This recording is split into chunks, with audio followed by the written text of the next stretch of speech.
Okay, so looking at, oh, jeepers. Looking at the review,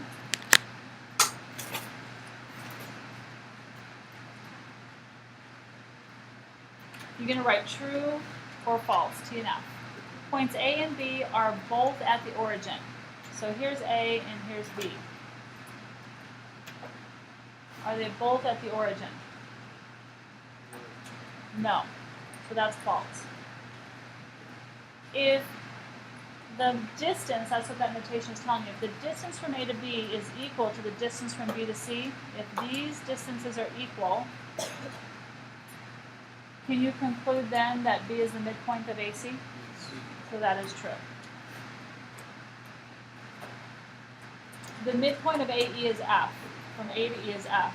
Is F directly in the middle? Nope, that's false. Very good. The Pythagorean theorem can be used for any triangle. Is that true or false? False. What triangle can it be used for? Right triangles only. So you can switch out any for right. Point C is at 6, 0. Did we go, first of all, A is your origin, right? So did we go to the right 6 and up nothing? If we went backwards. So this is false. This should be 0, 6, shouldn't it? And then point E has a y coordinate of negative 8. So here's point E, a y coordinate of negative 8. That is false because it has an x coordinate of negative 8. So everything was false but one thing. When you get a test, a true-false test, and something's like that, don't you think that something must be wrong? Like, it can't possibly be all false. All right, then look at your new vocabulary word. Where does that go? On a flashcard.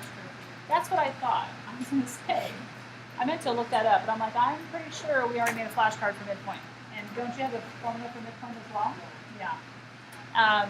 So, I don't know why they're going over it again, but you're going to have some very specific examples in the coordinate grid. And whereas you worked mostly on the number line for our last midpoint, now you're working mostly in the coordinate grid. So here, let's use our vocabulary. The midpoint of line segment EF, so from E to F would be what? O is G. Oh, they want the ordered pair. What's the ordered pair of G?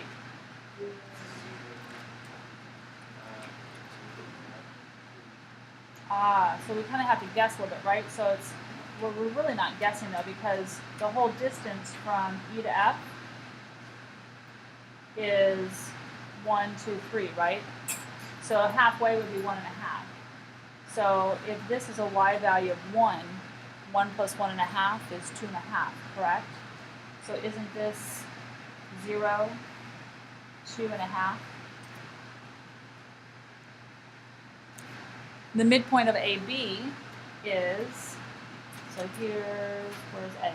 A to B. It appears to be what? Or the origin. So they're telling you it's 0, 0. The midpoint of CD, how wide is CD? 3. So that'd be 1.5, right? So what point is that? Yeah, don't do 0.5, do a half, right? But is the half, does that belong to the x coordinate or the y coordinate? The x coordinate, so it's 1/2, and we didn't go up any, 0. That's just using your knowledge of the number line. So flip this, and let's look at problem 1, essentially. If you haven't written down your midpoint formulas, here they are again. Oops, can't see that. Here they are again. There's your 2 separate flashcards, but again, you should have written those down. So we're going to find the coordinates of the midpoint of each segment with the given endpoint. So some of these can be difficult depending upon what they give you. So if they give you both endpoints, it's a piece of cake. Number line or coordinate grid? Number line or coordinate grid? 5 and 9. because there's two different formulas, right? So this is a number line. So all you do to find your midpoint is take 5 plus 9 and divide it by 2. 5 plus 9 is 14 divided by 2 is 7. Is 7 a number in between 5 and 9? Sounds reasonable. All right, so then you do number 11 on your own.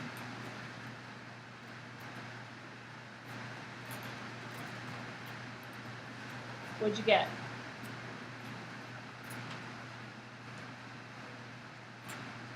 What'd you get?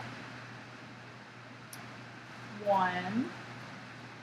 Because you're taking negative 3 plus 5. You're basically averaging them, right? Which gave you 2. If you follow integer rules, divide by 2, you get 1. Is 1 a number in between negative 3 and 5? Yes. Yep.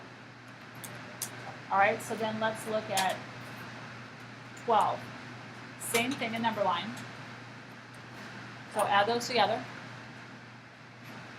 This time, when you add them together and divide by 2, you get a nice happy number. No, so if I were you, I would leave it as negative 13 halves. Don't change it to a decimal. Don't change it to a mixed number. Leave it as is.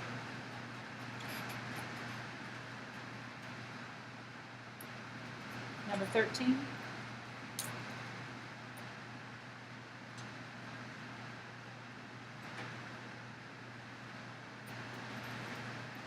And that one again, it's not divisible by 2, so leave that one as negative 9 halves. Then they want you to fill in the blanks in the diagram below. So you have 2 endpoints in the coordinate grid and you have a midpoint. So they've got 1 plus here and something plus 4. So notice that the endpoint here is 1, 2. The endpoint here is 17, 4. So if I'm to find the value of this coordinate here, to get the x, didn't we take 1 and add what to it? Didn't we take the x's and add them together? Isn't that the formula up here? So we're going to take our x's of our endpoints, so one of them's 1, the other one's 17, so they want a 17 in here, and it's saying divided by 2. So that's 18 divided by 2, which is 9. And is that an x value of 9? Yep. And then for the y's, this has a y of 2, that has a y of 4. So we've got 2 plus 4, which is 6, divided by 2 gives you 3. Is this a y value of 3? Yep. That's really all you're going to do. So let's look at these down here. These ones can be a little trickier because these ones you're finding the endpoint, not the midpoint. They're going to give you a midpoint and they're going to give you an endpoint. And you have to find the other endpoint. You could graph these and use slope, but we're going to use our algebra because a Common Core test probably won't like that. And it's easy enough to use your algebra. So if you've got the midpoint has these coordinates, 4 and negative 9, and the endpoint has, one of your endpoints is negative 3, 5. So let's just sketch it out. So if I were to sketch this, just so you can have a visual on this endpoint is negative 3 and negative 5. So this endpoint would be right here. Let's call this point A. It goes to a midpoint of B. Oh, we'll call the midpoint C. So we're going to call the midpoint C because we want a segment that's 80. So our midpoint is at 4, not 4, negative 9. So, and then this was 5, right? 6, 7, 8, 9. So we would be what? Over here? And this would be B. So we need to find the other, I'm not, sorry, this is C. So we need to find the other endpoint. So C is the midpoint. Is your endpoint going to be in this direction over here? Or is it going to be in this direction over here? Is it going to be in the lower right or the upper left? Lower right. So somewhere you're going to find a point, and won't your x and y value both, well, your y value is going to be negative, so somewhere around here is b, right? Your x value is going to be positive, your y value is going to be negative. So you can kind of sketch it out to kind of see what you're doing. But using these formulas up here, these are really two different formulas. This is your formula for your x value of your midpoint right here, and this is your formula for your y value of your midpoint. And so this is what they're walking you through here. If you've got an a coordinates, which they gave you, of -3, -5, we know our midpoint coordinates because that's your c. So we've got a 4 for our x and a -9 for our y. Do you notice, oops, I just put them in the wrong spot. We'll talk about that in a minute. Your midpoint coordinates go over here. Where's your midpoint coordinate? It's 4 and -9. So you have an endpoint and midpoint. This is your formula here. This represents your x value of your midpoint here. This represents your y value of your midpoint here. So they're setting up two separate equations. So taking the average of the x's, we have x of 1 plus, we don't know one of our x values for our endpoints, but we know the other one is -3. We know we're going to divide them by 2, and we're going to get an x value of our midpoint. Don't we already know the x value of our midpoint? Is 4. So that creates an algebraic equation. We'll solve that in a minute. Then for the y coordinate, here, we know the y coordinate of one of our endpoints is -5. So that goes here. And we know that if we add the other y coordinate and divide by 2, we'll get a y coordinate for our midpoint, which we already know is -9.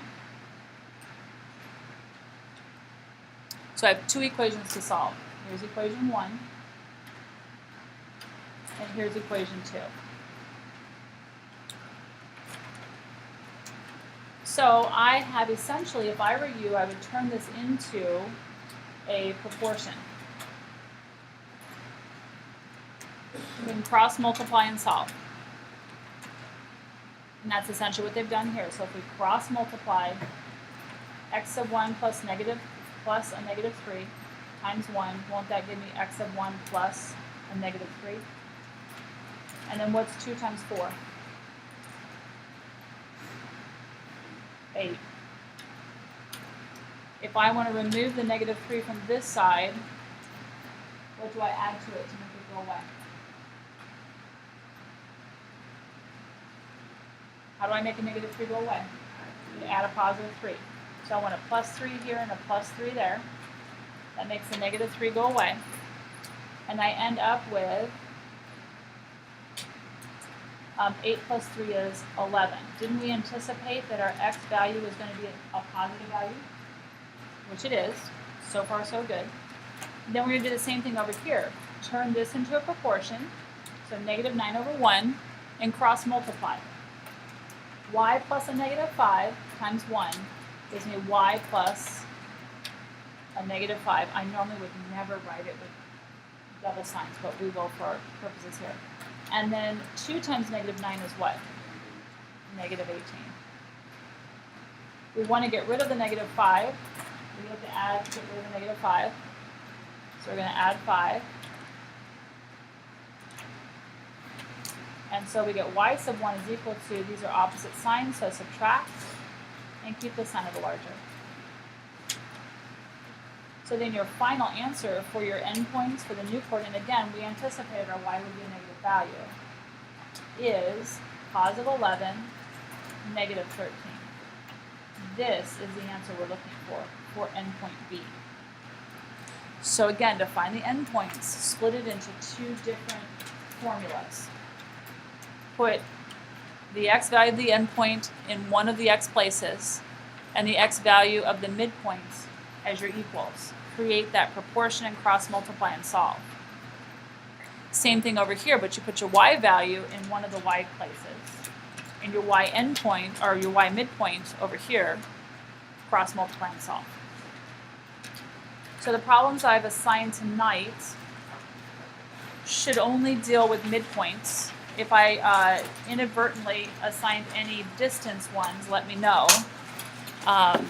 But tomorrow we'll do the distance portion and finish up this lesson.